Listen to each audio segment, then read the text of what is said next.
Welcome to the party, pal. Your friendly neighborhood Master Chaos back with you. Once again, delivering a daily dose of movie love. And when you're here, your family. And where's here? Well, this is the ultimate variety channel for movie lovers everywhere.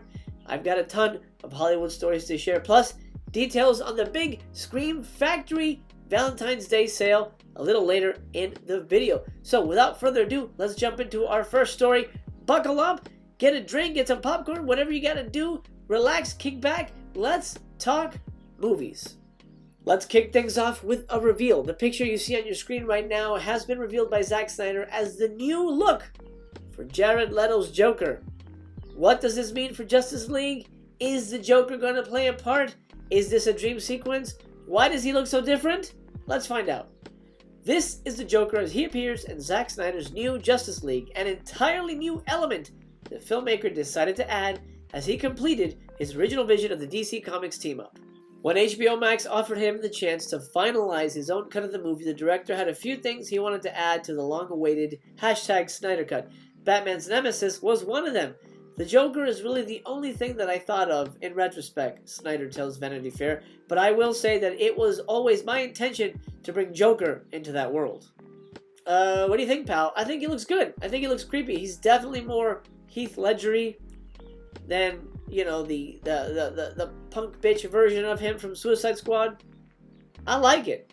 But why does he look so different? That's my question. Luckily, we get an answer. Spoiler warning, just keep that in mind. This could potentially ruin the film, or at least reveal portions of the movie you might not want to know about. Joker appears in the new film during a sequence set on a ruined Earth. This is the nightmare version after the alien tyrant Darkseid invades and decimates the planet. It's a dream sequence, a psychic vision experienced by Ben Affleck's Bruce Wayne that reveals what will happen if the superheroes fail to stop the onslaught. Joker is sort of the ghost of Christmas yet to come, supplying motivation through terror. The cool thing about this is a quote from Snyder. The cool thing about the scene is that it's Joker talking directly to Batman about Batman. It's Joker analyzing Batman about who he is and what he is. That's the thing I always felt like fans deserved from the DC universe. That is to say, the Jared Leto Joker and the Ben Affleck Batman, they never really got together. It seemed uncool to me that they would make it all the way through these incarnations of Batman and Joker without seeing them come together. I love that. I really like that Snyder's actually a fan. He really cares about putting this in the context of reality and fandom. I love that. That's great. Do you guys remember the character Kraven the Hunter? I know he's not the most popular character in the Spider-Verse, but you know he's one of the rogues gallery. Well, looks like Keanu Reeves has been offered the role of Kraven the Hunter in the MCU Spider-Man spin-off. A spin-off. Keep that in mind. So he's gonna be he's gonna be on his own Kraven the Hunter movie. Oh, I don't know how I feel about that. It has just been confirmed that Keanu Reeves has been offered the role of Kraven the Hunter for the upcoming MCU Spider-Man spin-off film.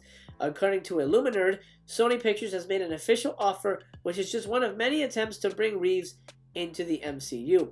If signed on, Reeves will play Sergei Nikolaevich Kravinov. That's not a real Russian name. A.k.a. Kraven the Hunter, a wild, big game hunter with superhuman physical abilities, durability, and extreme skills in tracking and trap and poison making. He's a hunter looking to finally add one of the most elusive trophies to his wall, the Spider-Man! While we do know that Reeves would be more interested in playing the role of Wolverine, who knows? He might be the perfect person for the animal hide-wearing madman. Really? He wants to play Wolverine? That's interesting. I think he'd be a better Wolverine. I think Kraven is such a whatever character. It's a waste. Don't waste it on Keanu Reeves. I think Grace Randolph suggested Henry Cavill. That'd be great. Although I want Henry to be the next James Bond, so I want him to be freed up for that. So no, Keanu Reeves for Kraven, that's a waste. That's a complete waste. Before we continue with the rest of the stories, I want to give you an update on my 1K subscribers before Valentine's Day goal. Currently, as of the recording of this video, I'm at 987. 987. That is 13 amazing, beautiful subscribers away from 1K. Boom! Mind-blowing. Thank you, everybody who's joined the Chaos Crew. I appreciate your time, and I'm honored to have you here with me. If you're new here, or if you've been here for a while and you just have not subscribed yet, do consider hitting the subscribe button. You got to hit the bell as well. And give me a thumbs up. Like I said, Mastercast comes at you with your daily dose of movie love. I'm positioning myself to be the ultimate variety channel for movie lovers everywhere. Whether you like physical media, whether you like to be let in on Black Friday deals or sales happening of the moment, I break it every day. Or if you love Hollywood movie news like we're doing right now. I love Hollywood movie news. I love Hollywood. I love movies. And I love to bring that love to you. And it's infectious. Once you're subscribed, that's it. You're infected with Master Chaos love. And that's a good thing. You're not going to die from it. I promise you.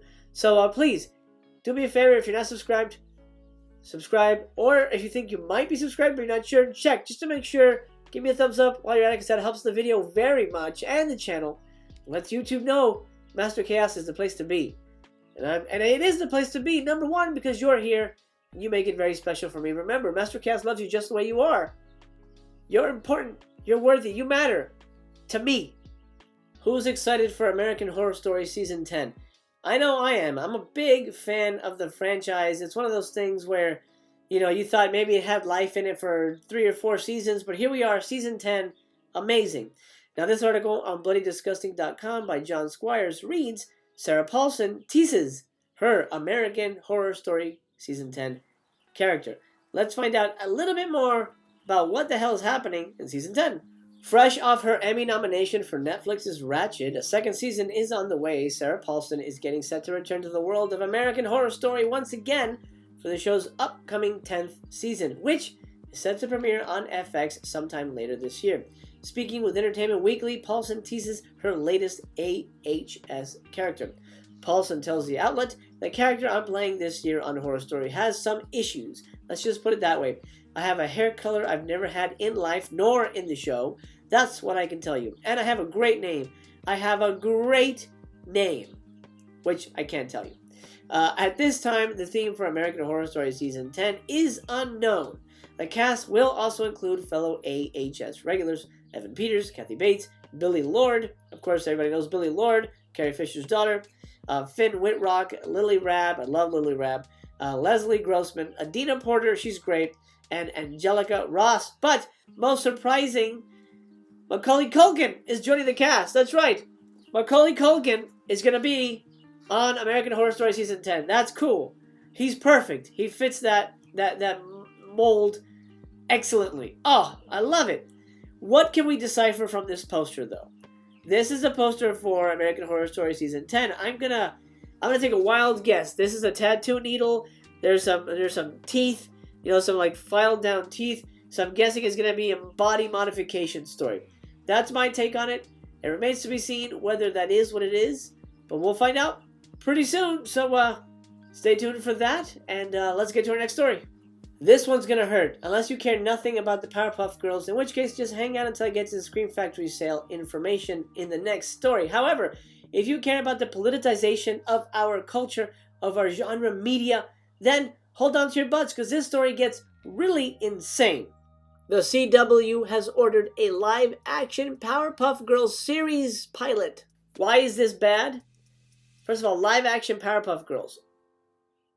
The thing that made Powerpuff Girls interesting and unique was that it was cartoony and fun and kind of an anime take on the whole superhero thing, right? A live-action version is essentially going to be like the Batwoman show. If you like the Batwoman show, well, good for you. I'm glad you're enjoying that. I've seen one episode. I'm good. It's not for me. Powerpuff Girls was unique because it was, you know, for kids. And yeah, the girl power thing was fantastic. What a great message. Making it live action already puts it in a different territory. Now you're basically making more woke superhero stuff. And that's not what people are looking for. At least as far as I know, if you look at the ratings for Batwoman, it's not necessarily a hit. You may say my fears are unfounded, but let's read this article on IGN by Wesley LeBlanc, and you'll see where I'm coming from. The CW has ordered a pilot for the live-action Powerpuff Girls series. This series, which was in development as of late August, will center on the girls who are now disillusioned 20-something-year-olds who resent that they lost their childhood to years of fighting crime, according to Variety. The series will answer the question of whether or not the former team reunites once more when their crime-fighting skills are needed again. Disillusioned 20-somethings. So they're going to be hipsters. Yeah. And they're going to be pissed off that they were heroes. Why? Why couldn't they be proud that, oh, we lost our childhood, but we saved people. We did something that mattered. Why would they need to be resentful about that? It's already putting a bad taste in my mouth. Here is where my worry really comes in. This series comes by way of writers and executive producers Heather Regnier, which I don't know who she is, and Diablo Cody. She did, of course, among many things, Juno and Jennifer's Body, with the latter executive producing under the banner of Vita Veda Films. Regnier worked on the recent Veronica Mars revival, iZombie, and Sleepy Hollow, while Cody is best known for writing Juno. Everything I mentioned, except young adult. So, why pollute something so unique and so pure with politics? That's what they're going to do, and it bothers me. It bothers me that they're trying to take something that was so pure and fun and innocent and turning it into something that's obviously going to be used as a tool to further divide people. Not happy about that. But honestly, I don't really watch Powerpuff Girls that much. My kids watched it a little bit, and I have no interest in watching this whatsoever. Let me know in the comments what you think. Am I blowing things out of proportion? I might. It's possible. But if you agree with me, let me know as well. Our last story involves Scream Factory, and before we talk about their amazing Valentine's Day sale, let's talk about the new releases that they just announced. Now, these are all pre-orders, and they are going to be available in May. Different times in May. So if you're interested in any of these, go check out the website. You can pre-order now, and you'll have them in your hand sometime in May. Number one is The Hand. Of course, that is Oliver Stone's The Hand, starring Michael Caine. I'm not a big fan of this movie. It's pretty slow. I found it kind of lame, so I probably won't be picking that up. Eyes of a Stranger, I don't know it, but I love that cover. I've heard good things. It's a slasher. So most likely I'll end up picking that up, as well as He Knows You're Alone, starring Tom Hanks. I believe that's his second movie. I think his first movie was that Mazes and Monsters. He Knows You're Alone, I think it's his second one. It's a slasher type movie. I've never seen it actually, but I'm very intrigued to pick that up. As well as King Kong, the amazing King Kong there, the Jessica Lange one, the one produced by De Laurentiis. That's right. I'm probably going to pick that up. I'm a big fan of that movie, and if you pre-order that, as you can see, it's a little more expensive than the other ones. I believe that one comes with a poster, like the cover there, Kong towering over the beautiful Jessica Lange. Fantastic. 4 new releases available in May from Scream Factory. Now, let's take a look at what's on sale for Valentine's Day over on their very special, unique link, which I'm going to provide in the description down below because it's hard to find. Love is in the Scare over at Scream Factory, and let's take a look at their Blu-ray deals. There's a couple things I'm going to be picking up that I'm very excited to add to my collection, and while the prices aren't amazing, I'll be honest, they're not great. They're okay. They're decent prices, and I think if you were looking to pick something up, you might as well grab it now. Offers are only available while supplies last, and the sale ends Monday, February 15th of 2021 at midnight. So that's a PST. Plus, enter for a chance to win one of 2 great Scream Factory prize packs. Be sure to enter both contests by clicking here and here. You can do that when you visit the website. Let's take a look at what is on sale. Of course, they've got different sections. The first section is slasher deals. I don't have April Fool's Day on Blu-ray, but I don't know that $15 is kind of a lot. I feel like that could be cheaper, so I may hold off on that. I don't think that's going to sell out anytime soon. At the top right-hand corner there, Candyman Collector's Edition, $8.49. That is a bingo. I'm grabbing that for sure. Absolutely got to grab that. Death Valley, I've heard good things, but I think I'm going to pass. Overall, I think Candyman for sure is one that I'm going to add, as well as I've got My Bloody Valentine on Blu-ray somewhere else, so I'm not going to grab that. But I do think I'm going to grab Valentine. It's not my favorite, but it's $14, and it is the Valentine season, so I think I'm going to grab Valentine right there at the top for bestsellers. And I was going to grab Urban Legends and Urban Legends Final Cut. However, the wonderful people at 88 Films are releasing an Urban Legends box set, just like they did for I Know We Did last summer. I reviewed that recently on the channel here. So I think I'm going to wait for that box set, or else I would have picked those up because I do enjoy those movies. They have a bestsellers section here, which has some really good titles. The Blob, I still don't have The Blob, but $18 is still not a deal for me. Anyway, I think I'm going to hold off on that. I don't have the Craft on Blue. I feel like $18 is still not an amazing deal for that. But you can go through this. I'll leave the link in the description. And let me know in the comments if you grabbed anything. I'd love to hear all about it. I do highly recommend the Rec collection here. $36 for 4 movies on Blue.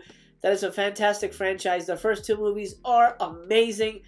That's actually the box set that I'll be reviewing on my next box set review Sunday. So stay tuned for my thoughts on that one. But I would grab it. It is 100% worth it.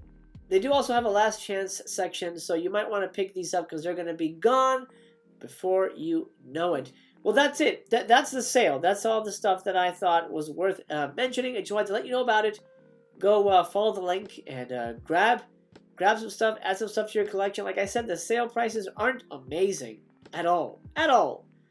I mean, $17 is what I would normally pay for something. I would not pay any more. Well, that'll do it to it, pal. I hope you enjoyed this daily dose of Hollywood from your old pal, Master Chaos. I enjoyed bringing these stories to you. I enjoy spending time with you. It means the world to me. I hope you enjoyed as much as I do. My friend, I wish you well. I wish you the best in life. Remember, you're worthy. You're important. You matter to this world. And you know what? Not just to me, to the world in general. Without you, it wouldn't be the same place. And I'm honored that you would spend just a little bit of time with me. And remember to subscribe. Give me that thumbs up because that helps so much. I'll see you tomorrow. I'll be here. I hope you will be as well. For now, your friendly neighborhood Master Chaos is signing off. Remember, I love you just the way you are. And I remain to be continued.